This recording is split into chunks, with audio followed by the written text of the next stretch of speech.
ನಮ್ಮ ರಕ್ಷಕನೂ ಒಡೆಯನೂ ಪ್ರಪಂಚ ಮೋಕ್ಷ ಪ್ರದಾತನಾದ ಯೇಸು ಕ್ರಿಸ್ತರ ನಾಮದಲ್ಲಿ ಆತ್ಮೀಯರೆಲ್ಲರಿಗೂ ಹೃತ್ಪೂರ್ವಕ ವಂದನೆಗಳನ್ನು ತಿಳಿಸ್ತಾ ಇದ್ದೇನೆ. ಈ ದಿನ ಒಂದು ಪ್ರತ್ಯೇಕವಾದಂಥ ಕಾರ್ಯಕ್ರಮ. ಅನ್ಯರ ಬಳಿಯಲ್ಲಿ ಹಾಗೂ ಕ್ರೈಸ್ತರ ಬಳಿಯಲ್ಲಿ ಸೇವೆ ಹೇಗೆ ಮಾಡಬೇಕು, ಆ ನಂತರ ಚರ್ಚ್ನಲ್ಲಿ ಅಂದರೆ ಸಭೆಯಲ್ಲಿ ಕಾರ್ಯಕ್ರಮಗಳನ್ನು ನಡೆಸುವಾಗ ಕಾನೂನಿನ ಮಾಹಿತಿ ಇಲ್ಲದೆ ಕೆಲವರು, ಎಲ್ಲರಲ್ಲ, ಕೆಲವರು ಏನು ಮಾಡಬೇಕು ತಿಳಿಯದ ಪರಿಸ್ಥಿತಿಯಲ್ಲಿ ಕೆಲವರು ಇದ್ದಾರೆ. ಆದ್ದರಿಂದ ನಮ್ಮ ಕರ್ನಾಟಕದಲ್ಲಿ ಹಿರಿಯರು, ಅನುಭವಶಾಲಿಗಳು, ಹೈಕೋರ್ಟ್ ವಕೀಲರು ನಮ್ಮ ಮಧ್ಯದಲ್ಲೇ ಇದ್ದಾರೆ. ಭಾಸ್ಕರ್ ಬಾಬು ಪಾತರಪಳ್ಳಿರವರು, ಇವರ ಮೂಲಕ ಕೆಲವು ಕಾನೂನು ಮಾಹಿತಿಗಳನ್ನು ನಾವೆಲ್ಲರೂ ತಿಳಿದುಕೊಳ್ಳೋಣ. ನಾವೆಲ್ಲರೂ ಪ್ರತಿನಿತ್ಯ ಬೈಬಲ್ ಗ್ರಂಥವನ್ನು ಓದ್ತಾ ಇರ್ತೀವಿ, ಜ್ಞಾನವನ್ನು ತಿಳ್ಕೊಳ್ತಾ ಇರ್ತೀವಿ, ಅನೇಕ ಪ್ರಾಂತಗಳಲ್ಲಿ ಸುವಾರ್ತೆ ಕೂಟಗಳನ್ನು ನಡೆಸ್ತಾ ಇರ್ತೀವಿ. ಬೈಬಲ್ ಗ್ರಂಥದಲ್ಲಿ ಬರೆಯಲ್ಪಟ್ಟಂಥ ವಿಷಯಗಳನ್ನು ತಿಳಿದುಕೊಂಡು ಸೇವೆ ಮಾಡ್ತಾ ಇರ್ತೀವಿ. ಆದರೆ ಕಾನೂನಿನ ಮಾಹಿತಿ ಇಲ್ಲದೆ ಕೆಲವರು ಸೇವೆ ಮಾಡ್ತಾ ಇರ್ತಾರೆ. ಆದ್ದರಿಂದ ಒಂದು ಒಳ್ಳೆಯ ಉತ್ತಮವಾದಂಥ ಒಂದು ಮಾಹಿತಿಯನ್ನು, ಕಾನೂನಿನ ಮಾಹಿತಿಯನ್ನು ತಿಳಿಸುವುದಕ್ಕಾಗಿ ನಮ್ಮ ಹಿರಿಯರನ್ನು, ಆತ್ಮೀಯರನ್ನು ನಾವು ಪ್ರೀತಿಯಿಂದ ಆಹ್ವಾನಿಸಿದ್ದೀವಿ. ಅವ್ರ ಮೂಲಕ ಕೆಲವು ಮಾಹಿತಿಗಳನ್ನು ತಿಳಿದುಕೊಳ್ಳೋಣ ಪ್ರಿಯರೇ. ಈ ಒಂದು ಸಮಯವನ್ನು ಅಯ್ಯನವರಿಗೆ ಕೊಡೋಣ ಪ್ರಿಯರೇ. ಕರ್ನಾಟಕ ರಾಜ್ಯದ ಎಲ್ಲ ಕ್ರೈಸ್ತ ದೈವ ಸೇವಕರಿಗೂ ಹಾಗೂ ವಿಶ್ವಾಸಿಗಳಿಗೂ ನನ್ನ ವಂದನೆಗಳನ್ನು ಸಲ್ಲಿಸುತ್ತಾ, ಪ್ರಸ್ತುತ ಸಮಯದಲ್ಲಿ ಕರ್ನಾಟಕ ರಾಜ್ಯ ಮತ್ತು ಭಾರತ ದೇಶದಲ್ಲಿ ಕ್ರೈಸ್ತ ಬೋಧಕರುಗಳಿಗೆ ಮತ್ತು ವಿಶ್ವಾಸಿಗಳಿಗೆ ಆಗ್ತಕ್ಕಂಥ ಕೆಲವು ತೊಂದರೆಗಳ ಬಗ್ಗೆ ಸರ್ಕಾರ ಮತ್ತು ಕೆಲವು ಪಟ್ಟಬದ್ಧ ಹಿತಾಸಕ್ತಿಗಳು ಏಸಪ್ಪನ ವಿರುದ್ಧವಾಗಿ ಕಾರ್ಯ ಮಾಡ್ತಕ್ಕಂಥ ಕೆಲವು ಸಂಘಟನೆಗಳು ಕ್ರೈಸ್ತರಿಗೆ ಇವರು ಪರಕೀಯರು ಎನ್ನುವಂಥ ಒಂದು ಭಾವನೆಯಿಂದ, ಇವರು ಹೊರದೇಶದಿಂದ ಬಂದವರು, ಇವರಿಗೆ ಯಾವುದೇ ರೀತಿಯ ಸರಿಸಮಾನವಾದಂಥ ಮಾನವ ಹಕ್ಕುಗಳು ಇವರಿಗಿಲ್ಲ ಎಂಬ ರೀತಿಯಲ್ಲಿ ನಡೆದುಕೊಳ್ತಾ ಇದ್ದಾರೆ. ದೇವ ಸೇವಕರಾದ ನಾವುಗಳು ಕೆಲವು ವಿಷಯಗಳ ಬಗ್ಗೆ ತುಂಬ ಕುಲಂಕುಷವಾಗಿ ನಾವು ತಿಳ್ಕೊಳ್ಬೇಕು. ಏಕೆಂದರೆ ಸತ್ಯವೇದದಲ್ಲಿ ಒಂದು ಮಾತು ಹೇಳ್ತದೆ, ನಾವು ದೇವರದನ್ನು ದೇವರಿಗೆ ಕೊಡಿ ಮತ್ತು ಕೈಸರನದನ್ನು ಕೈಸರನಿಗೆ ಕೊಡಿ ಎಂಬುದಾಗಿ ಹೇಳ್ತದೆ. ಹಾಗಿರುವುದರಿಂದ ಸರ್ಕಾರಕ್ಕೆ ನಾವು ಮಾನ್ಯತೆ ನೀಡಬೇಕಾಗ್ತದೆ, ಅಧಿಕಾರಿಗಳಿಗೆ ನಾವು ಮಾನ್ಯತೆ ನೀಡಬೇಕಾಗುತ್ತೆ. ಏಕೆಂದರೆ ಈ ದೇಶದ ಪ್ರಜೆಗಳಾಗಿ ನಾವು ಸರ್ಕಾರದ ಕಟ್ಟಡಗಳಿಗೆ ಮಾನ್ಯತೆ ಕೊಟ್ಟಾಗ ಸರ್ಕಾರ ನಮಗೂ, ನಮ್ಮ ಸಂಸ್ಥೆಗಳಿಗೂ, ನಮ್ಮ ಸಭೆಗಳಿಗೂ ಮಾನ್ಯತೆ ಕೊಡುತ್ತೆ. ತುಂಬ ಜನ ಸೇವಕರು ಅನೇಕ ಗೊಂದಲಗಳಲ್ಲಿದ್ದಾರೆ. ವಿಶೇಷವಾಗಿ ಒಂದು ಸಭೆಯನ್ನು ಅವರು ಸ್ಥಾಪನೆ ಮಾಡಿಕೊಳ್ಬೇಕಂದ್ರೆ ಯಾವುದೇ ಒಂದು ಡಿನೋಮಿನೇಷನ್ ಇದ್ದಾಗ ಅವರಿಗೆ ತೊಂದರೆ ಇಲ್ಲ. ಆದರೆ ಒಬ್ಬ ಸ್ವತಂತ್ರ ಸೇವಕರಾಗಿ ಒಂದು ಸ್ವತಂತ್ರವಾದಂಥ ಸಭೆಯನ್ನು ಕಟ್ಕೊಳ್ಬೇಕಾದ್ರೆ ಕೆಲವು ವಿಷಯಗಳನ್ನು ಅವರು ಗಮನಿಸಬೇಕು. ಮುಖ್ಯವಾಗಿ ದೇವರ ವಿಷಯದಲ್ಲಿ ಅವರು ಪರಿಪೂರ್ಣವಾದಂಥ ರೀತಿ ತಿಳ್ಕೊಂಡಿರ್ತಾರೆ. ಆದರೆ ಕಾನೂನು ವಿಷಯದಲ್ಲಿ ಸ್ವಲ್ಪ ವಿಷಯಗಳು ಅವರು ಗಮನಿಸುವುದಿಲ್ಲ. ಏಕೆಂದರೆ ಇಲ್ಲಿ ಒಂದು ಸಭೆನ ಅನೇಕ ಸಾರಿ ನಾವು ಕರ್ನಾಟಕ ರಾಜ್ಯದ ಅನೇಕ ಜಿಲ್ಲೆಗಳಲ್ಲಿ ನಾವು ಪ್ರಯಾಣ ಮಾಡಿದಾಗ ಒಬ್ಬೊಬ್ಬ ಸೇವಕರು ಒಂದೊಂದು ರೀತಿಯಾದಂಥ ಕಷ್ಟಗಳನ್ನು, ತೊಂದರೆಗಳನ್ನು ಮತ್ತು ಅನೇಕ ರೀತಿ ವಿಷಯಗಳ ಬಗ್ಗೆ ತುಂಬ ತೊಂದರೆಯಲ್ಲಿರೋದನ್ನು ನಾನು ನೋಡಿದ್ದೇನೆ. ಏಕೆಂದರೆ ಅವರಿಗೆ ದೇಶದ ಕಾನೂನು, ಅದರ ಬಗ್ಗೆ ಇರ್ತಕ್ಕಂಥ ಏನು ವಿಷಯಗಳಿದೆ ಅದನ್ನು ತಿಳ್ಕೊಳ್ಳಿಕ್ಕೆ ಅದು ಪ್ರಯತ್ನ ಮಾಡಿದ್ದಾರೆ ಅಥವಾ ಇಲ್ಲ ನಮಗೆ ಗೊತ್ತಿಲ್ಲ. ಆದರೆ ನಾನು ಸೇವಕರಿಗೆ ಒಂದು ಮನವಿ ಮಾಡ್ತೀನಿ. ಯಾವುದೇ ಒಂದು ಸಭೆಯನ್ನು ನೀವು ಸ್ಥಾಪನೆ ಮಾಡಿಕೊಳ್ಳುವಾಗ, ನೀವು ಸಭೆಯನ್ನು ಕಟ್ಟುವುದಕ್ಕಿಂತ ಮುಂಚೆ ನಮ್ಮ Karnataka registration act 1960, Karnataka societies registration act 1960, act 17 ಈ ಪ್ರಕಾರವಾಗಿ ನಿಮ್ಮ ಸಂಸ್ಥೆಯನ್ನು, ನಿಮ್ಮ ಸಭೆಯನ್ನು ನೋಂದಣಿ ಮಾಡಿಕೊಳ್ಬೇಕು.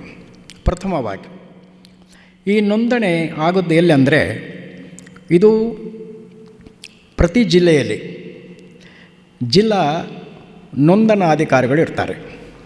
ಈ ಸಂಸ್ಥೆಗಳ ನೋಂದಣಾಧಿಕಾರಿಗಳು, ಆ ಸಂಘ ಸಂಸ್ಥೆಗಳ ನೋಂದಣಾಧಿಕಾರಿಗಳಲ್ಲಿ ತಾವು ಹೋಗಿ ಅಲ್ಲಿ ಒಂದು ಬೈಲಾವನ್ನು ತಾವು ರೆಡಿ ಮಾಡ್ಕೋಬೇಕು.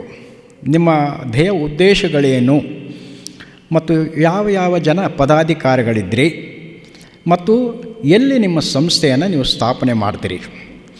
ಹಾಗಾಗಿ ಕೆಲವು ಮಾಹಿತಿಗಳನ್ನು ನೀವು ತೆಗೆದುಕೊಂಡು ಹೋಗಿ ಒಂದು ಬೈಲಾವನ್ನು ರೆಡಿ ಮಾಡಿ ಜಿಲ್ಲಾ ನೋಂದಣಾಧಿಕಾರಿಗಳು, ಆಯಾ ಜಿಲ್ಲಾ ನೋಂದಣಾಧಿಕಾರಿಗಳ ಹತ್ರ ಹೋಗಿ ತಾವು ತಮ್ಮ ಪ್ರಪೋಸಲನ್ನು, ಏನು ಒಂದು ಸ್ವಲ್ಪ ಫೀಸ್ ಇರ್ತದೆ ಅದನ್ನು ಕಟ್ಟಿ ತಾವು ಅಲ್ಲಿ ಅರ್ಜಿಯನ್ನು ಹಾಕಿದಾಗ 1 ವಾರ 15 ದಿವಸದ ಒಳಗಡೆ ನಿಮ್ಮ ಸಭೆಯ ನೋಂದಣಿ, ನಿಮ್ಮ ಚರ್ಚಿನ ನೋಂದಣಿ ಆಗುತ್ತೆ. ನೀವು ಯಾವುದೇ ಹೆಸರು ಇಟ್ಕೊಳ್ಳಿ, ಅದಕ್ಕೆ ಕನಿಷ್ಠ 7 ಜನ ಸದಸ್ಯರಿರಬೇಕು. ಅದು ಕಂಡೀಷನ್ ಅಂದರೆ, ಒಂದು ಸಂಸ್ಥೆಯನ್ನು ಮಾಡುವಾಗ 7 ಜನ ಸದಸ್ಯರಿರಬೇಕು. ಆ 7 ಜನ ಸದಸ್ಯರು ಒಂದೇ ಕುಟುಂಬದವರಾಗಿರಬಾರ್ದು. ಇದನ್ನು ಗಮನಿಸಬೇಕು. ಏಕೆಂದರೆ ತುಂಬ ಜನ ಆ ಒಂದು ಕುಟುಂಬದ ಸದಸ್ಯರನ್ನು ಹಾಕ್ಕೊಳ್ತಾರೆ.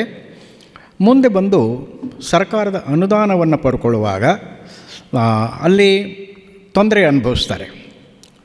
ಸಂಸ್ಥೆಗಿರುತ್ತೆ, ಈಗ ಸರ್ವಸಾಧಾರಣವಾಗಿ ಅನುದಾನವನ್ನು ಕೊಡಬೇಕಂದ್ರೆ ಒಂದು ಸಂಸ್ಥೆ 3 ವರ್ಷ ಕೆಲಸ ಮಾಡಿರಬೇಕು. ಸಮಾಜ ಸೇವೆಯಲ್ಲಿ, ಚರ್ಚಿನ ಸೇವೆಯಲ್ಲಿ ಇಲ್ಲಂದರೂ 3 ವರ್ಷದ ಅನುಭವ ಇದ್ದಂಥ ಸಂಸ್ಥೆಗಳಿಗೆ ಸರ್ಕಾರ ಅನುದಾನವನ್ನು ಬಿಡುಗಡೆ ಮಾಡುತ್ತೆ. ನಿಮ್ಮ ಚರ್ಚ್ ರಿನಿವೇಷನ್ ಆಗಲಿ, ಆಮೇಲೆ ನಿಮ್ಮ ಚರ್ಚ್ ಒಂದು ಕಾಂಪೌಂಡ್ ವಾಲ್ ಆಗಲಿ, ಇಂಥ ವಿಷಯಗಳಲ್ಲಿ, ಇಲ್ಲವೇ ಒಂದು ಸಮುದಾಯ ಭವನ, ಅದನ್ನು ಮಾಡುವಾಗ ನಿಮ್ಮ ಸಂಸ್ಥೆಯ ಮೇಲೆ ಅದನ್ನು ಅವಲಂಬಿತವಾಗಿರುತ್ತೆ. ನಿಮ್ಮ ವ್ಯವಹಾರ, ನಿಮ್ಮ ಕಾರ್ಯಕ್ರಮಗಳು, ನಿಮ್ಮ ಸಂಸ್ಥೆಯ ಬಯಲಾದ ಧ್ಯೇಯೋದ್ದೇಶಗಳು, ಸಭೆಯ ಸದಸ್ಯರ ಸದಸ್ಯತ್ವದ ಬಗ್ಗೆ ಅದು ಡಿಪೆಂಡ್ ಆಗಿರುತ್ತೆ. ಹಾಗಿರುವುದರಿಂದ ಪ್ರತಿಯೊಬ್ಬ ಸೇವಕರು, ನಾನು ಕಳಕಳಿಯಿಂದ ಮನವಿ ಮಾಡಿಕೊಳ್ತೇನೆ, ದಯಮಾಡಿ ನಿಮ್ಮ ಸಂಸ್ಥೆಗಳನ್ನು ಮೊದಲು ನೋಂದಣಿ ಮಾಡಿ. ಆಮೇಲೆ ನೀವು ಸಭೆಯನ್ನು ಕಟ್ಟಿಕೊಳ್ಳುವುದಕ್ಕಿಂತ ಮುಂಚೆ ತಾವು ಒಂದು ಆಸ್ತಿಯನ್ನು ಖರೀದಿಸುವಾಗ, ಒಂದು ಚರ್ಚಿಗಾಗಿ ಆಸ್ತಿಯನ್ನು ಖರೀದಿಸುವಾಗ ಅದು ಸಂಸ್ಥೆಯ ಹೆಸರಿನ ಮೇಲೆ ಇರಬೇಕು. ಆ ಸಂಸ್ಥೆಯ ಹೆಸರಿನ ಮೇಲಿದ್ದಾಗ ನೀವು ಒಂದು ಕನ್ಸ್ಟ್ರಕ್ಷನ್ ಪರ್ಮಿಷನ್ನು ಅಥವಾ ಬೇರೆ ಒಂದು ಅನುಮತಿಯನ್ನು ನೀವು ಪಡೀಲಿಕ್ಕೆ ಹೋದಾಗ ಅದು ನಿಮಗೆ ಸಹಕಾರಿಯಾಗುತ್ತೆ. ತುಂಬ ಜನ ಸೇವಕರು ಸಂಸ್ಥೆಯನ್ನು ಮಾಡ್ಕೊಳ್ತಾರೆ, ಆಸ್ತಿಯನ್ನು ಖರೀದಿಸ್ತಾರೆ, ಆದರೆ ಆಸ್ತಿ ಅವರ ಕುಟುಂಬದವರ ಹೆಸರಿಗೆ ಮಾಡ್ಕೊಂಡಿರ್ತಾರೆ. ಅಂತಹ ಸಂದರ್ಭದಲ್ಲಿ ಸರ್ಕಾರದಿಂದ ನಾವು ಏನಾದರೂ ಅನುದಾನ ಪಡ್ಕೊಳ್ಬೇಕಂದಾಗ ತುಂಬ ಕಷ್ಟ ಆಗುತ್ತೆ. ಸೊ ಹಾಗಿರುವುದರಿಂದ ದೈವ ಸೇವಕರುಗಳು ದಯಮಾಡಿ ಇದರ ಬಗ್ಗೆ ಗಮನಿಸಿ, ನೀವು ನಿಮ್ಮ ಸಭೆ, ನಿಮ್ಮ ಚರ್ಚು ಮತ್ತು ನಿಮ್ಮದು ಒಂದು ಏನು ಮಿನಿಸ್ಟ್ರಿ ವರ್ಕನ್ನು ಏನು ಮಾಡ್ತಾಯಿದ್ರಿ ಅದನ್ನು ಮೊದಲು ಸರ್ಕಾರದಲ್ಲಿ ನೋಂದಣಿ ಮಾಡಿಕೊಳ್ಳಿ. ಆ ನೋಂದಣಿ ಮಾಡಿಕೊಂಡಾಗ ನೀವು ಅನುಮತಿಗಾಗಿ ಅರ್ಜಿ ಹಾಕಿದ್ರೆ ಸ್ಥಳ ಸಂಸ್ಥೆ ಹೆಸರು ಮೇಲಿರುವುದರಿಂದ ಯಾವುದೇ ಅಧಿಕಾರಿಗಳು, ಅವರು ಪಂಚಾಯತ್ ಅಧಿಕಾರಿಗಳಾಗಿರಬಹುದು, ತಾಲೂಕಾ ಲೆವೆಲ್ ಅಧಿಕಾರಿಗಳಾಗಿರಬಹುದು, ಇಲ್ಲವೇ ಬೆಂಗಳೂರು ಮಹಾನಗರದಂಥ ಸ್ಥಳಗಳಿರ್ತಕ್ಕಂಥ ನಮ್ಮ BBMP ಅಂಥ ಏನು ಸಂಸ್ಥೆಗಳಿದೆ ಅದನ್ನು ಅವರು ಗಮನಿಸಿ ನಿಮಗೆ ಒಂದು ಸಭೆಯನ್ನು ಕಟ್ಟಲಿಕ್ಕೆ ಅನುಮತಿಯನ್ನು ನೀಡ್ತಾರೆ. ನಾವು ಆಸ್ತಿ ಒಬ್ಬರ ಹೆಸರು ಮೇಲೆ, ಸಂಸ್ಥೆ ಒಂದಿದೆ, ಚರ್ಚ್ ಒಂದಿದೆ ಅಂದಾಗ ಅದರಿಂದ ನೀವು ಅನುಮತಿಯನ್ನು ಪಡ್ಕೊಳ್ಳೋದ್ರಲ್ಲಿ ತುಂಬ ಕಷ್ಟವನ್ನು ಅನುಭವಿಸಬೇಕಾಗತ್ತೆ. ಹಾಗಾಗಿ ಆ ಆಸ್ತಿಯ ದಾಖಲಾತಿಗಳನ್ನು ಸರಿಯಾಗಿಟ್ಕೊಳ್ಬೇಕು. ಆಮೇಲೆ ಮೊದಲನೇದಾಗಿ ನಿಮ್ಮ ನೋಂದಣಿ ಕಡ್ಡಾಯ. ಯಾವುದೇ ಸಂಸ್ಥೆ, ಯಾವುದೇ ಸಭೆ, ಯಾವುದೇ ಚರ್ಚು, ಯಾವುದೇ ರೀತಿ ನಿಮ್ಮ ಕಾರ್ಯಕ್ರಮವನ್ನು ಮಾಡುವಾಗ ನೀವು ಮೊದಲನೇದಾಗಿ ನೋಂದಣಿಯ ಕೆಲಸವನ್ನು ಮಾಡಿಕೊಳ್ಬೇಕು. ಅದಾದ ಮೇಲೆ ಇನ್ನೊಂದು ವಿಷಯವನ್ನು ನಾನು ಹೇಳ್ತೇನೆ. ಈ ನೋಂದಣಿ ಮಾಡಿಕೊಳ್ಳೋದ್ರಲ್ಲಿ 2 ವಿಧ. ಒಂದು ಸೊಸೈಟೀಸ್ ಆ್ಯಕ್ಟ್. ನಾನು ಹೇಳಿದ ರೀತಿಯಲ್ಲಿ 1960 ಸೊಸೈಟೀಸ್ ಆ್ಯಕ್ಟ್ ಪ್ರಕಾರವಾಗಿ ಆ್ಯಕ್ಟ್ 17ರ ರೀತಿಯಲ್ಲಿ ನೀವು ಅದನ್ನು ನೋಂದಣಿ ಮಾಡ್ಕೋಬಹುದು. ಮತ್ತು ಇನ್ನೊಂದು ನೋಂದಣಿ ಪ್ರಕ್ರಿಯೆ ಅಂದರೆ ಟ್ರಸ್ಟ್. ಯಾವುದೇ ಒಂದು ಮಿನಿಸ್ಟ್ರಿ, ಸಭೆ, ಸಂಸ್ಥೆ ನೀವು ನಡೆಸಬೇಕಂದಾಗ ಒಂದು ಟ್ರಸ್ಟ್ ಅಂತ ನಾವು ಮಾಡ್ಕೋಬೇಕಾಗತ್ತೆ. ಆ ಟ್ರಸ್ಟನ್ನು ಮಾಡಿಕೊಂಡಾಗ ನೀವು ಒಂದು ಫ್ಯಾಮಿಲಿ ಟ್ರಸ್ಟ್ನು ಮಾಡ್ಕೋಬಹುದು, ಅಥವಾ ಮತ್ತು ನೀವು ಬೇರೆ ರೀತಿ ಟ್ರಸ್ಟ್ಗಳನ್ನು ನೀವು ಮಾಡ್ಕೋಬಹುದು. ಆಮೇಲೆ ಆ ಟ್ರಸ್ಟನ್ನು ಮಾಡುವಾಗ ಒಂದು ಬೈಲವನ್ನು ನೀವು ರೆಡಿ ಮಾಡ್ಕೋಬೇಕಾಗತ್ತೆ. ಆ ಬೈಲವನ್ನು ಮಾಡುವುದು ತುಂಬ ಮುಖ್ಯವಾದಂಥ ವಿಷಯ. ತುಂಬ ಜನ ತಿಳ್ಕೊಳ್ತಾರೆ, ಏನು ನಾವು ಟ್ರಸ್ಟ್ ಮಾಡ್ಕೊಂಡಿದ್ದೀವಿ, ನಾವು ಆ ಟ್ರಸ್ಟಿನ ಬೈಲಾದಲ್ಲಿ ಏನೇನು ವಿಷಯಗಳನ್ನು ಹಾಕಿದ್ದೀವಿ ಅದನ್ನೆಲ್ಲ ನಾವು ಮಾಡಬಹುದು. ಸರ್ವಸಾಧಾರಣವಾಗಿ ನಮ್ಮ ಧ್ಯೇಯ ಉದ್ದೇಶಗಳಲ್ಲಿ ಏಮ್ಸ್ ಆ್ಯಂಡ್ ಆಬ್ಜೆಕ್ಟಿವ್ದಲ್ಲಿ ಏನು ಬರ್ತದೆ, to run orphanage, to run disabled school, to run old age home, ಇಂಥದ್ದೆಲ್ಲ, ಮತ್ತು to run a school, colleges, hostels ಎಲ್ಲನೂ ಹಾಕ್ಕೊಂಡಿರ್ತಾರೆ. ಆಮೇಲೆ ತುಂಬ ಜನ ನಮ್ಮವ್ರು ಇಷ್ಟೊಂದು ಮುಗ್ಧರಾಗಿದ್ದಾರೆ ಅಂದರೆ, ತುಂಬ ಜನ ಆ ಟ್ರಸ್ಟು ರಿಜಿಸ್ಟ್ರೇಷನ್ ಆದ ತಕ್ಷಣ ಆ ಶಾಲೆಗಳನ್ನು ಪ್ರಾರಂಭ ಮಾಡ್ತಾರೆ, ಓಲ್ಡ್ ಏಜ್ ಹೋಮ್ಗಳನ್ನು ಮಾಡ್ತಾರೆ, ಆಮೇಲೆ ಬೈಬಲ್ ಕ್ಲಾಸುಗಳನ್ನು ಮಾಡ್ಕೊಳ್ತಾರೆ. ಸೊ ಈ ರೀತಿ ಕಾರ್ಯಕ್ರಮವನ್ನು ಮಾಡ್ತಾರೆ. ಆದರೆ ಅವರಿಗೆ ಅದನ್ನು ಗೊತ್ತಿಲ್ಲ, ಟ್ರಸ್ಟ್ ಬಂದುಬಿಟ್ಟು ಒಂದು ರಿಕಗ್ನೈಜೇಷನ್. ಟ್ರಸ್ಟ್ ಬಿಟ್ಟು it is not A permitted letter. ನೀವು ಏನು ಮಾಡಬೇಕಂದ್ರೆ, ಒಂದು ಟ್ರಸ್ಟನ್ನು ಮಾಡುವಾಗ, ಆ ಬೈಲವನ್ನು ಮಾಡುವಾಗ ದಯಮಾಡಿ ಒಬ್ಬ ನುರಿತ ಲಾಯರ್ ಹತ್ರ ಹೋಗಿ ಆ ಟ್ರಸ್ಟ್ ಬೈಲವನ್ನು ರೆಡಿ ಮಾಡಿ. ಏಕೆಂದರೆ ಅನೇಕ ವಿಷಯಗಳನ್ನು ನಾವು ಅಮೆಂಡ್ಮೆಂಟ್ ಮಾಡೋದ್ರ ಮುಖಾಂತರವಾಗಿ ಅದನ್ನು ಸೇರಿಸ್ಕೊಳ್ಳೋಕ್ಕಾಗತ್ತೆ, ಬಟ್ ತುಂಬ ಖರ್ಚು ಬರುತ್ತೆ, ಸಮಯನೂ ವ್ಯರ್ಥ ಆಗುತ್ತೆ. ಹಾಗಿರುವುದರಿಂದ ಆ ಟ್ರಸ್ಟನ್ನು ಮಾಡುವಾಗ, ಏಮ್ಸ್ ಆ್ಯಂಡ್ ಆಬ್ಜೆಕ್ಟಿವ್ ಮಾಡುವಾಗ ಒಂದು ಪ್ರೊಸೀಜರ್ ಇದನ್ನು ಫಾಲೋ ಮಾಡಿ ತಾವು ಇನ್ಕಮ್ ಟ್ಯಾಕ್ಸ್ ಆ್ಯಕ್ಟ್ 1961 ಈ ಕಾಲಮನ್ನು ದಯಮಾಡಿ ಅದನ್ನು ನೀವು ಮೆನ್ಷನ್ ಮಾಡಬೇಕು. ಏಕೆಂದರೆ ಒಂದು ವೇಳೆ ನೀವು ಈ ಇನ್ಕಮ್ ಟ್ಯಾಕ್ಸ್ ಆ್ಯಕ್ಟನ್ನು ನಿಮ್ಮ ಬೈಲಾದಲ್ಲಿ ಹಾಕದೇ ಇದ್ದಾಗ ನೀವು ಸರ್ಕಾರದಿಂದ 12A, ATG ಮತ್ತು ಇತರ ಸರ್ಕಾರದ ದಾಖಲೆಗಳನ್ನು ನೀವು ಪಡೀಲಿಕ್ಕಾಗಲ್ಲ. ಹಾಗಿರುವುದರಿಂದ ನೀವು ಟ್ರಸ್ಟ್ ಬೈಲಾವನ್ನು ಮಾಡುವಾಗ ಮಿನಿಮಮ್ ನೀವು 3 ಜನ ಇದ್ದರೂ ಟ್ರಸ್ಟ್ ಮಾಡಬಹುದು. ಆದರೆ ಸರ್ವಸಾಧಾರಣವಾಗಿ ಕ್ರೈಸ್ತ ಒಂದು ಸಭೆಯನ್ನು ನಡೆಸಬೇಕಾದ್ರೆ ದಯಮಾಡಿ ನೀವು ಯಾವುದೇ ಹೆಸರು ಇಟ್ಕೊಳ್ಳಿ, ನೀವು ಟ್ರಸ್ಟಿನ ಮುಂದೆ ಯಾವುದಾದ್ರು ಹೆಸರುಕೊಳ್ಳಿ, ಇಮಾನ್ಯುವೆಲ್ ಎಜುಕೇಷನಲ್ ಟ್ರಸ್ಟೋ, ಇಮಾನ್ಯುವೆಲ್ ಚರ್ಚ್ ಮಿನಿಸ್ಟ್ರಿಯೋ ಏನೋ ಇಟ್ಕೊಳ್ಳಿ. ಆದರೆ ನೀವು ಆ ಹೆಸರಿನ ಮುಂದೆ ಚಾರಿಟೇಬಲ್ ಟ್ರಸ್ಟ್ ಅಂತ ಹಾಕಬೇಕು. ಅದು ಚಾರಿಟೇಬಲ್ ಟ್ರಸ್ಟ್ ಅಂದಾಗ ನೀವು ಸರ್ಕಾರದಿಂದ ಅನುದಾನವನ್ನು ಪಡ್ಕೊಳ್ಳಿಕ್ಕೆ, ಸಾಮಾಜಿಕ ಕಾರ್ಯವನ್ನು ಮಾಡಲಿಕ್ಕೆ ಮತ್ತು ಇತರ ಅಭಿವೃದ್ಧಿ ಕಾರ್ಯಗಳನ್ನು ಮಾಡಲಿಕ್ಕೆ ನಿಮಗೆ ಅನುದಾನ ಪಡ್ಕೊಳ್ಳೋಕ್ಕಾಗತ್ತೆ. ತುಂಬ ಜನ ಏನು ಮಾಡ್ತಾರೆ, ಇಮಾನ್ಯುವೆಲ್ ಮಿನಿಸ್ಟ್ರಿ ಚರ್ಚ್ ಟ್ರಸ್ಟ್ ಅಷ್ಟೇ ಹಾಕಿಬಿಡ್ತಾರೆ. ಚಾರಿಟಿ ವರ್ಕ್ ಇರೋದ್ರಿಂದ ಸರ್ಕಾರ ಆ ಸಂದರ್ಭದಲ್ಲಿ ನಿಮ್ಮ ಅರ್ಜಿಗಳನ್ನು ತಿರಸ್ಕರಿಸುವಂಥ ಅನೇಕ ಸಂದರ್ಭಗಳು ಉಂಟು. ಹಾಗಿರೋದ್ರಿಂದ ಒಂದು ಚಾರಿಟೇಬಲ್ ಅಂತ ಮಾಡಿಕೊಳ್ಳಿ. ಆಮೇಲೆ ಬೈಲಾ ನಮ್ಮದು ರೆಡಿ ಮಾಡುವಾಗ ನಾನು ಹೇಳಿದ ರೀತಿಯಲ್ಲಿ ಇನ್ಕಮ್ ಟ್ಯಾಕ್ಸ್ ಏನು ಎಕ್ಸಾಮ್ಷನ್ ನೀವು ಪಡ್ಕೊಳ್ಬೇಕು, 12A, ATG ಮತ್ತು ಇತರ ಯಾವುದೇ ಒಂದು ಅನುಮತಿಯನ್ನು ನೀವು ಪಡ್ಕೊಳ್ಬೇಕಾದ್ರೆ ನೀವು ಇನ್ಕಮ್ ಟ್ಯಾಕ್ಸ್ ಆ್ಯಕ್ಟ್ 1961 ಪ್ರಕಾರವಾಗಿ ನೀವೇನು ಮಾಡಬೇಕಾಗತ್ತೆ, ಅದನ್ನು ನೋಂದಣಿ ಮಾಡಬೇಕಾಗತ್ತೆ. ಅದನ್ನು ಅಮೆಂಡ್ಮೆಂಟ್ ಮಾಡುವಾಗ ತುಂಬ ಕಷ್ಟ ಆಗುತ್ತೆ. ಅದನ್ನು ಪ್ರಥಮ ಬಾರಿಗೆ ನೀವು ಮಾಡುವಾಗ ಆ ಬೈಲಾವನ್ನು ಒಬ್ಬ ನುರಿತ ಅಡ್ವೊಕೇಟ್ಗಳಿಂದ ಮಾಹಿತಿಯನ್ನು ಪಡ್ಕೊಳ್ಳಿ, ಇಲ್ಲವೇ ಒಬ್ಬ ನುರಿತ ಟೈಪಿಸ್ಟ್ ಹತ್ರ ಹೋದರೂ ಸಹ ಅವನು ನಿಮಗೆ ಮಾರ್ಗದರ್ಶನ ಕೊಡ್ತಾನೆ. ಸ್ವಾಮಿ, ನಾನು ಬೈಬಲ್ ಕಾಲೇಜ್ ಮಾಡಬೇಕು, ನಾನು ಹಾಸ್ಟೆಲ್ ರನ್ ಮಾಡಬೇಕು, ಆಮೇಲೆ ನಾನು ಒಂದು ಓಲ್ಡ್ ಏಜ್ ಹೋಮ್ ಮಾಡಬೇಕು, ನಾನು ಒಂದು ಸಭೆಯನ್ನು ಕಟ್ಟಬೇಕು. ನೀವು ಒಂದು ಬೈಲಾದಲ್ಲಿ ಏನು ಬೇಕಾದರೂ ನೀವು ಅದನ್ನು ಹಾಕ್ಕೊಳ್ಳಿ. ಆದರೆ ಟ್ರಸ್ಟ್ ರಿಜಿಸ್ಟ್ರೇಷನ್ ಆದ ತಕ್ಷಣ ನಿಮ್ಮ ಪರ್ಮಿಷನ್ ಆಟೋಮೆಟಿಕ್ ಅಲ್ಲ. ಅದನ್ನು ತಾವು ಗಮನಿಸಬೇಕು. ಏಕೆಂದರೆ ನೀವು ಓಲ್ಡ್ ಏಜ್ ಹೋಮ್ ಮಾಡಬೇಕಂದ್ರೆ ಅದಕ್ಕೆ ಸರ್ಕಾರದಿಂದ ಅನುಮತಿ ಪಡ್ಕೊಳ್ಬೇಕು. ನೀವೊಂದು ಸ್ಕೂಲು ಮಾಡಬೇಕಂದ್ರೆ ಅದು ನೀವು ಎಜುಕೇಷನ್ ಡಿಪಾರ್ಟ್ಮೆಂಟಿಂದ ಅನುಮತಿ ಪಡಿಬೇಕು. ಆಮೇಲೆ ನೀವೊಂದು ಆರ್ಫನೇಜ್ ಮಾಡಬೇಕಂದ್ರೆ ಸಮಾಜ ಕಲ್ಯಾಣ ಇಲಾಖೆಯಿಂದ ನೀವು ಅದನ್ನು ಅನುಮತಿ ಪಡಿಬೇಕಾಗುತ್ತೆ. ಒಂದು ಹ್ಯಾಂಡಿಕ್ಯಾಪ್ಡ್ ಸ್ಕೂಲ್ ಮಾಡಬೇಕಂದ್ರೆ ನೀವು ಬಂದು ಈ ಡಿಸೇಬಲ್ಡ್ ಡಿಪಾರ್ಟ್ಮೆಂಟಲ್ಲಿ ನೀವು ಅದನ್ನು ಅನುಮತಿ ಪಡಿಬೇಕಾಗತ್ತೆ. ಆವಾಗ ತಾನೇ ನೀವು ಆ ಒಂದು ಇನ್ಸ್ಟಿಟ್ಯೂಷನನ್ನು ಮಾಡಲಿಕ್ಕೆ ಆಗುತ್ತೆ.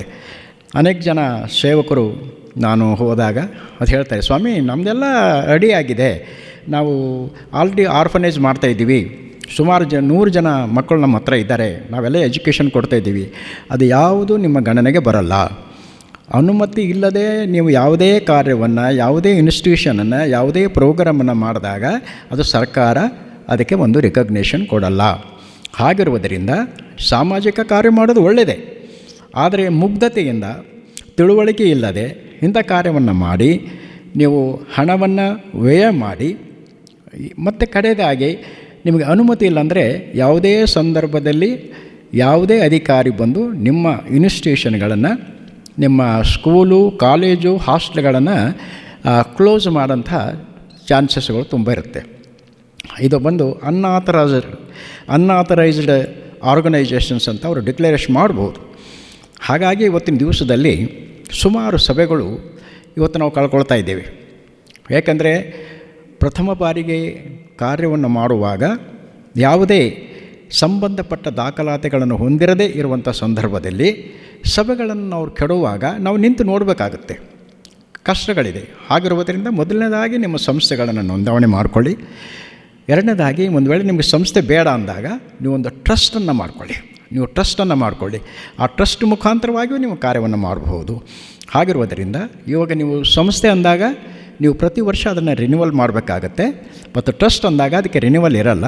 ಆದರೆ ನೀವು ನಿಮ್ಮ ಆಡಿಟ್, ನಿಮ್ಮದೇನು ಲೆಕ್ಕಪತ್ರ ಇದೆ ಅದನ್ನು ನೀವು ಸರ್ಕಾರಕ್ಕೆ ಒಪ್ಪಿಸಬೇಕಾಗತ್ತೆ, ನೀವು ಆಡಿಟ್ ಮಾಡಬೇಕಾಗತ್ತೆ. ಸೊ ಹಾಗಾಗಿಬಿಟ್ಟು ಪ್ರಥಮ ಬಾರಿಗೆ ನಮ್ಮ ಸೇವಕರಲ್ಲಿ ನನ್ನ ಬೇಡಿಕೆ ಅಂದರೆ, ನೀವು ಯಾವುದೇ ಸಭೆಯನ್ನು ಪ್ರಾರಂಭ ಮಾಡುವುದಕ್ಕಿಂತ ಮುಂಚೆ ನೀವು ನಿಮ್ಮ ಸಭೆಯವರ ಜೊತೆ ಸೇರಿ, ಇಲ್ಲವ ನಿಮ್ಮ ಸಂಬಂಧಿಕರ ಜೊತೆ ಸೇರಿ ಕೂತುಕೊಂಡು ಫಸ್ಟು ನೀವು ಮಾಡಬೇಕಾದ ಕಾರ್ಯ ಅಂದರೆ, ಮೊದಲನೇದಾಗಿ ಒಂದು ಸಂಸ್ಥೆಯನ್ನು ನೋಂದಣಿ ಮಾಡಿ. ಒಂದು ವೇಳೆ ಸಂಸ್ಥೆ ಮಾಡಲಿಕ್ಕೆ ನಮಗೆ ಇಷ್ಟ ಇಲ್ಲ ಅಂದರೆ ನೀವು ಒಂದು ಟ್ರಸ್ಟನ್ನಾದರೂ ಮಾಡಿಕೊಂಡು ನಿಮ್ಮ ಕಾರ್ಯವನ್ನು ಮಾಡಬೇಕಾಗತ್ತೆ. ಅದಾದ ಮೇಲೆ ಇವತ್ತಿನ ದಿವಸದಲ್ಲಿ ತುಂಬ ವಿಷಯಗಳಿದೆ. ಯಾಕೆಂದರೆ ಅನೇಕ ಜನ ಸೇವಕರು ಏನು ಮಾಡ್ತಾರೆ, ಎಲ್ಲೋ ಈ ಊರನ್ನು ಬಿಟ್ಟು ದೂರ ಯಾವುದೋ ಒಂದು ಪ್ರದೇಶದಲ್ಲಿ ಕಡಿಮೆ ಬೆಲೆಗೆ ಸ್ಥಳ ಸಿಗುತ್ತೆ ಅಂತ ಹೋಗಿಬಿಟ್ಟು ಅದನ್ನು ಮಾಡ್ತಾರೆ, ಅದನ್ನು ಖರೀದಿಸ್ತಾರೆ. ಆಮೇಲೆ ಅಲ್ಲಿ ಹೋಗಿಬಿಟ್ಟು ಒಂದು ಸಭೆಯನ್ನು ಕಟ್ಟಲಿಕ್ಕೆ ಹೋಗ್ತಾರೆ. ಆಮೇಲೆ ಅಕ್ಕಪಕ್ಕದ ಇರ್ತಕ್ಕಂಥವರು ಏನು ಮಾಡ್ತಾರೆ ಅಂದರೆ ಆ ಚರ್ಚಿಗೆ ದಾರಿ ಕೊಡಲ್ಲ. ಎಷ್ಟೋ ಸಭೆಗಳಿದೆ ಆ ರೀತಿ. ಇವಾಗ ಆ ಚರ್ಚಿಗೆ ದಾರಿನೇ ಇಲ್ಲ, ನೀವು ತೆಗೆದುಕೊಂಡಂಥ ಸ್ಥಳಕ್ಕೆ ದಾರಿನೇ ಇಲ್ಲ. ಹಾಗಾಗಿ ಎಷ್ಟೋ ಸಭೆಗಳು ಇವತ್ತು ತೊಂದರೆಯಲ್ಲಿದೆ. ಚರ್ಚ್ ಕಟ್ಟಿದ್ದಾರೆ, ಸ್ಥಳನೂ ಖರೀದಿ ಮಾಡಿದ್ದಾರೆ, ಆಮೇಲೆ ಅದಕ್ಕೆ ನೋಂದಣಿಯನ್ನು ಮಾಡಿಕೊಂಡಿದ್ದಾರೆ, ಸಂಸ್ಥೆ ಅಥವಾ ಟ್ರಸ್ಟ್ ಇದೆ, ಆದರೂ ಸಹ ದಾರಿ ಇಲ್ಲ ಅಂತ ಹೇಳಿದಾಗ ಎಷ್ಟೋ ಸಭೆಗಳು ಇವತ್ತು ಮುಚ್ಚುವಂಥ ಹಂತದಲ್ಲಿದೆ. ಸರ್ಕಾರದಲ್ಲಿ ಪ್ರತಿಯೊಂದು ಸ್ಥಳಕ್ಕೂ ದಾರಿ ಇದೆ. ಪ್ರತಿಯೊಂದು ಭಾರತ ದೇಶದ ಯಾವುದೇ ಗ್ರಾಮ, ಯಾವುದೇ ಹಳ್ಳಿ, ಯಾವುದೇ ಪಟ್ಟಣದಲ್ಲಿ ಪ್ರತಿಯೊಂದು ಸ್ಥಳಕ್ಕೆ ಅಲ್ಲಿಗೆ ದಾರಿ ಇದೆ. ಒಂದು ವೇಳೆ ದಾರಿ ಕೊಡದೇ ಇದ್ದ ಪಕ್ಷದಲ್ಲಿ ಇಂಡಿಯನ್ ಲೀಸ್ಮೆಂಟ್ ಆ್ಯಕ್ಟ್ ಪ್ರಕಾರವಾಗಿ ತಾವು ಸಂಬಂಧಪಟ್ಟಂಥ ಅಧಿಕಾರಿಗಳಿಗೆ ಹೋಗಿ ಅರ್ಜಿಯನ್ನು ಕೊಟ್ಟಾಗ ಅವರು ಬಂದು ನಿಮ್ಮ ಚರ್ಚಿಗೆ, ನಿಮ್ಮ ಆಸ್ತಿಗೆ ಮಾರ್ಗವನ್ನು ತೋರಿಸ್ಕೊಡ್ತಾರೆ. ಈಸಿ. ಅದರ ಬಗ್ಗೆ ನೀವು ಭಯಪಡೋಂಥ ಅವಶ್ಯಕತೆ ಏನೂ ಇಲ್ಲ. ಏಕೆಂತಂದರೆ ಈಗ ತುಂಬ ಜನ ಸೇವಕರಿಗೆ ಗೊತ್ತಾಗಲ್ಲ. ತುಂಬ ಜನ ಸೇವಕರು ಪಟ್ಟಣಗಳಲ್ಲೇ ನೋಡ್ತೇವೆ ನಾವು. ಅದು ದಾರಿ ತುಂಬ ಚಿಕ್ಕದಾಗಿಬಿಡ್ತಾರೆ. ಸ್ವಲ್ಪ ಜನ ಬರ್ತಾ ಇರ್ತಾರೆ, ಪ್ರಾರ್ಥನೆಗಳು ಮಾಡ್ಕೊಂಡಿರ್ತಾರೆ. ಜನ ಬರೋದು ಹೋಗೋದು ನೋಡಿಬಿಟ್ಟು ಅವರಿಗೆ ಸಹಿಸೋಕ್ಕಾಗಲ್ಲ. ಅಂಥ ಸಂದರ್ಭದಲ್ಲಿ ನಮಗೆ ತುಂಬ ಸೌಂಡ್ ಬರ್ತದೆ, ನಮಗೆ ತೊಂದರೆ ಆಗ್ತದೆ ಅಂಥೇಳಿ ಅವರೇನು ಮಾಡ್ತಾರೆ, ಅದಕ್ಕೆ ಅಡೆತಡೆ ಮಾಡೋಕ್ಕೆ ನೋಡ್ತಾರೆ. ಬರುವಾಗ ದಾರಿಯಲ್ಲಿ ವೆಹಿಕಲ್ಗಳು ಇಡ್ತಾರೆ, ಎಲ್ಲವೇ ಚರಂಡಿ ನೀರನ್ನು ಬಿಟ್ಬಿಡ್ತಾರೆ ಮಾರ್ಗದಲ್ಲಿ. ಇದನ್ನು ಮಾಡಿ ನಿಮಗೆ ತೊಂದರೆ ಕೊಡ್ತಾರೆ. ಆವಾಗ ಒಂಥರ ಅಸಹ್ಯ ಆಗುತ್ತೆ ಬರುವಂಥ ವಿಶ್ವಾಸಿಗಳಿಗೆ, ಸಭಿಕರಿಗೆ. ಏನಾಗುತ್ತೆ, ಏನಪ್ಪ ಇದಕ್ಕೆ ಸ್ಥಳನೇ ಇಲ್ಲ, ಅಲ್ಲಿಗೆ ದಾರಿನೇ ಇಲ್ಲ, ಈ ರೀತಿ ಆಗಿಬಿಟ್ಟು ಅಲ್ಲಿ ಆ ಸಭೆ ಅಭಿವೃದ್ಧಿ ಆಗಲಿಕ್ಕೆ ಕುಂಠಿತವಾದಂಥ ಒಂದು ಸಂದರ್ಭ ಬರುತ್ತೆ. ಹಾಗಿರುವುದರಿಂದ ಇಂಡಿಯನ್ ಈಸ್ಮೆಂಟ್ ಆ್ಯಕ್ಟ್ ಈ ಪ್ರಕಾರವಾಗಿ ನೀವು ಸಂಬಂಧಪಟ್ಟಂಥ ತಾಲೂಕು ತಹಶೀಲ್ದಾರರಿಗೆ ಇಲ್ಲವೇ ಡೆವಲಪ್ಮೆಂಟ್ ಆಫೀಸರ್ಗಳಿಗೆ ಒಂದು ಅರ್ಜಿಯನ್ನು ಕೊಟ್ಟಾಗ, ಒಂದು ವೇಳೆ ಯಾವಾಗ ನೀವು ಅನುಮತಿಯನ್ನು ಪಡ್ಕೊಂಡು ನಿಮ್ಮ ಸಂಸ್ಥೆಯನ್ನು ನೋಂದಣಿ ಮಾಡಿಕೊಂಡಾಗ ಮಾತ್ರ ಅವರು ಅದನ್ನು ಪರಿಗಣಿಸ್ತಾರೆ. ಇಲ್ಲಾಂದರೆ ಪಿ ಡಿ ಹೇಳ್ತಾರೆ, ನಿಮ್ಗೆ ಅನುಮತಿನೇ ಇಲ್ಲಲ್ರಿ, ನಾವೇನು ಮಾಡೋಕ್ಕಾಗತ್ತೆ ಅಂತಾರೆ. ನೀವೇನೋ ದಾಖಲಾತಿ ಏನೋ ತೊಗೊಂಡಿರ್ತೀರಿ, ಆಮೇಲೆ ಚರ್ಚ್ ಕಟ್ಕೊಂಡಿರ್ತೀರಿ. ಸೊ ಹಾಗಾಗಿ ಅದು ಸ್ವಲ್ಪ ತೊಂದರೆಯಲ್ಲಿ ಹೋಗ್ತದೆ. ಸೊ ಹಾಗಿರುವುದರಿಂದ ದೇವಸೇವಕರುಗಳು ದಯಮಾಡಿ ನಿಮ್ಮ ಸಭೆಗಳನ್ನು ನೀವು ಏಸಪ್ಪ ಬರುವವರೆಗೆ ನಿಲ್ಲಬೇಕು ಅಂದಾಗ ಇವು ಕೆಲವು ವಿಷಯಗಳನ್ನು ನೀವು ಲೌಕಿಕವಾದ ರೀತಿಯಲ್ಲಿ ಅದನ್ನು ಪರಿಪೂರ್ಣಗೊಳಿಸ್ಕೊಳ್ಬೇಕಾಗತ್ತೆ. ಆಮೇಲೆ ಮನೆಗಳಲ್ಲಿ, ಅನೇಕ ಕಡೆಗಳಲ್ಲಿ ಮನೆಗಳಲ್ಲಿ ಸಭೆಗಳನ್ನು ನಡೆಸ್ಕೊಳ್ತಾರೆ. ವಿಶ್ವಾಸಿಗಳ ಸಂಖ್ಯೆ ಕಡಿಮೆ ಇರ್ತದೆ, ಹೊಸದಾಗಿ ಏನೋ ಸಭೆ ಪ್ರಾರಂಭ ಮಾಡ್ತಾರೆ. ಸೊ ಹಾಗಿರುವುದರಿಂದ ನೀವು ಮನೆಯಲ್ಲಿ ಪ್ರಾರ್ಥನೆ ಮಾಡಿಕೊಳ್ಬಹುದು.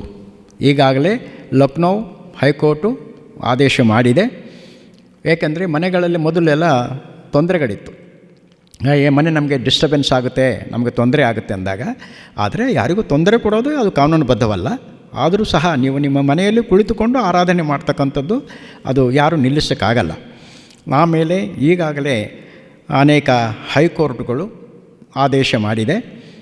ಏನಂದರೆ, ನೀವು ಮನೆಯಲ್ಲಿ ನಿಮ್ಮ ಸ್ವಂತ ಸ್ಥಳದಲ್ಲಿ ಯಾವುದೇ ಒಂದು ಪ್ರಾರ್ಥನೆಯನ್ನು ನೀವು ನಡೆಸುವಾಗ ಅದಕ್ಕೆ ಅನುಮತಿಯ ಅವಶ್ಯಕತೆ ಇಲ್ಲ. ತುಂಬ ಜನ ಅದನ್ನು ಕನ್ಫ್ಯೂಸ್ ಮಾಡ್ಕೋತಾರೆ, ಏನೋ ಇದಿಲ್ಲ, ನಾನು ಸರ್ಕಾರದಲ್ಲಿ ಏನೋ ಅನುಮತಿ ತೊಗೊಳ್ಬೇಕು ಅಂತ. ನಿನ್ನ ಸ್ವಂತ ಸ್ಥಳ ಇದ್ದರೆ, ಒಂದು ಕಾಂಪೌಂಡ್ ಇದ್ದರೆ, ನಿಂದೇ ಆದಂಥ ಒಂದು ಆಸ್ತಿ ಇದ್ದರೆ, ಆ ಆಸ್ತಿಯಲ್ಲಿ ಏನಾದರೂ ನೀನೊಂದು ಕಾರ್ಯಕ್ರಮವನ್ನು ಮಾಡುವಾಗ ಯಾವುದೇ ರೀತಿಯ ಅನುಮತಿ ಅದಕ್ಕೆ ಅವಶ್ಯಕತೆ ಇಲ್ಲ. ಇದು ಈಗಾಗಲೇ ಅನೇಕ ಹೈಕೋರ್ಟ್ಗಳು ಇದಕ್ಕೆ ಆದೇಶ ಮಾಡಿದೆ.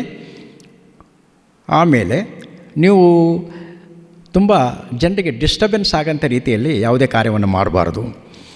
ಆಮೇಲೆ ಇತ್ತೀಚೆಗೆ ಬರ್ತಕ್ಕಂಥ ಅನೇಕ ವಿಷಯಗಳ ಬಗ್ಗೆ ನಾನು ಕೇಳ್ಕೊಂಡಿದ್ದೇನೆ. ಈಗ ಮತಾಂತರದ ವಿಷಯದಲ್ಲಿ ತುಂಬ ಜನ ಸೇವಕರು ತುಂಬ ಚಿಂತೆಯಲ್ಲಿದ್ದಾರೆ. ಈಗ ಅನೇಕ ಹೊಸ ಕಾನೂನುಗಳು ಸಹ ಬಂದಿದೆ. ಹಾಗಿರುವುದರಿಂದ ಯಾವುದೇ ವ್ಯಕ್ತಿ ಸಭೆಗೆ ತನ್ನ ಇಷ್ಟ ಬಂದಂತೆ ಆತನು ಬರ್ಬೋದು, ಆತನು ಇಷ್ಟ ಬಂದಂತೆ ಪ್ರಾರ್ಥನೆಯನ್ನು ಮಾಡಬಹುದು, ತನ್ನ ಕುಟುಂಬವನ್ನು ಕರ್ಕೊಂಡು ಬರ್ಬೋದು, ಅವರೂ ಬರ್ಬೋದು, ಪ್ರಾರ್ಥನೆ ಮಾಡ್ಬೋದು. ಚರ್ಚಿಗೆ ಬಂದ ತಕ್ಷಣ ಅವರು ಕ್ರೈಸ್ತರಲ್ಲ. ತುಂಬ ಜನರಿಗೆ ಕನ್ಫ್ಯೂಸ್ ಆಗಿದೆ, ಏನು ಯಾಕೆ ಹೋಗ್ತೀಯ ನೀನು, ನಿನಗಿರ್ತಕ್ಕಂಥ ಎಲ್ಲ ಸರ್ಕಾರದ ಅನುದಾನಗಳನ್ನು, ಸರ್ಕಾರದ ಏನು ಕಾರ್ಡ್ಸ್ಗಳಿದೆ, ಏನು ಪ್ರೊವಿಷನ್ಸ್ ಇದೆ ಎಲ್ಲ ಕಟ್ ಮಾಡ್ತೀವಿ ಅಂತ. ಅದು ಯಾರಿಗೂ ಅಧಿಕಾರ ಇಲ್ಲ. ಒಬ್ಬ ವ್ಯಕ್ತಿ ಅವನು ತನಗಿಷ್ಟ ಬಂದಂಥ ಧರ್ಮವನ್ನು ಸ್ವೀಕಾರ ಮಾಡ್ತಕ್ಕಂಥ ಹಕ್ಕನ್ನು ಆಲ್ರೆಡಿ ಸಂವಿಧಾನ ನಮ್ಗೆ ಕೊಟ್ಟಿದೆ. ಹಾಗಿರುವುದರಿಂದ ನೀವು ಸಭೆಗೆ ಬಂದ ತಕ್ಷಣ ಕ್ರೈಸ್ತರಂತ ಹೇಳೋಕ್ಕಾಗಲ್ಲ. ಏಕೆಂದರೆ ದೇವಸ್ಥಾನಗಳು ಬಂದುಬಿಟ್ಟು ಯಾವುದೇ ಒಂದು ಸಮುದಾಯಕ್ಕೆ ಸೀಮಿತವಾದಂಥದ್ದಲ್ಲ. ಸೊ ಹಾಗಿರುವುದರಿಂದ ಯಾವುದೇ ವ್ಯಕ್ತಿ ಯಾವುದೇ ಸಂದರ್ಭದಲ್ಲಿ ಕಷ್ಟದಲ್ಲಿ ತೊಂದರೆಯಲ್ಲಿ ಅವನು ಬಂದು ದೇವರಿಗೆ ಆರಾಧನೆ ಮಾಡಲಿಕ್ಕೆ ಎಲ್ಲ ದೇವಸ್ಥಾನಗಳು, ಕೇವಲ ನಾನು ಚರ್ಚ್ ಅಂತ ಹೇಳ್ತಾ ಇಲ್ಲ, ಎಲ್ಲ ದೇವಸ್ಥಾನಗಳಲ್ಲಿ ಯಾರೂ ಅದನ್ನು ನಿಲ್ಲಿಸೋ ಹಾಗಿಲ್ಲ. ಯಾಕೆ ಅವನಿಷ್ಟ ಬಂದು ಇಲ್ಲಿಗೆ ಬಂದಿರ್ತಾನೆ, ಮನಃಶಾಂತಿಗಾಗಿ ಅಲ್ಲಿಗೆ ಬಂದಿರ್ತಾನೆ, ತನಗಿರ್ತಕ್ಕಂಥ ತೊಂದರೆಗಳನ್ನು ಪರಿಹರಿಸ್ಕೊಳ್ಳಿಕ್ಕಾಗಿ ಅವನಿಗೆ ಬಂದಿರ್ತಾನೆ. ಹಾಗಿರುವುದರಿಂದ ಬಂದ ತಕ್ಷಣ ಅವರು ಕ್ರೈಸ್ತರಲ್ಲ.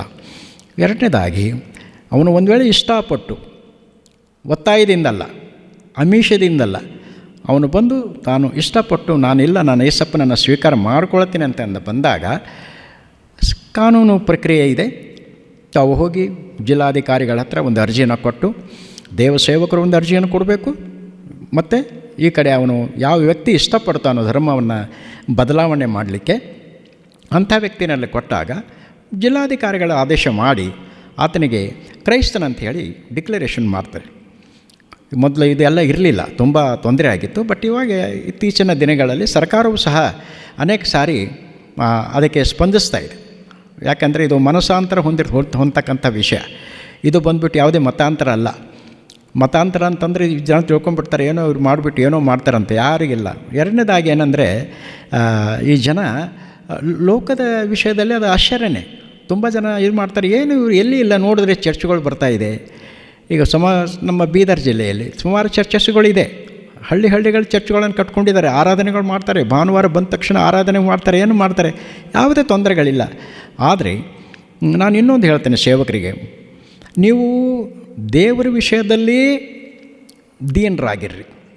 ದೇವರ ವಿಷಯದಲ್ಲಿ ದೀನರಾಗಿರಬೇಕು. ನಿಮ್ಮನ್ನು ನೀವು ತಗ್ಗಿಸ್ಕೊಳ್ಬೇಕು. ಯೇಸಪ್ಪನ ಮುಂದೆ ನಿಮ್ಮ ತಲೆ ಬಾಗಬೇಕು. ಆದರೆ ನಿಮ್ಮನ್ನು ಆಳತಕ್ಕಂಥ ಸರ್ಕಾರದ ಅಧಿಕಾರಿಗಳ ಮುಂದೆ ನಿಮ್ಮ ತಲೆ ಎತ್ತಬೇಕು. ನೀವು ಅಲ್ಲಿ ತಲೆ ಬಾಗಿಸೋ ಅವಶ್ಯಕತೆ ಇಲ್ಲ. ಏಕೆಂದರೆ ನೀವು ಭಾರತ ದೇಶದ ಒಬ್ಬ ಪ್ರಜೆ.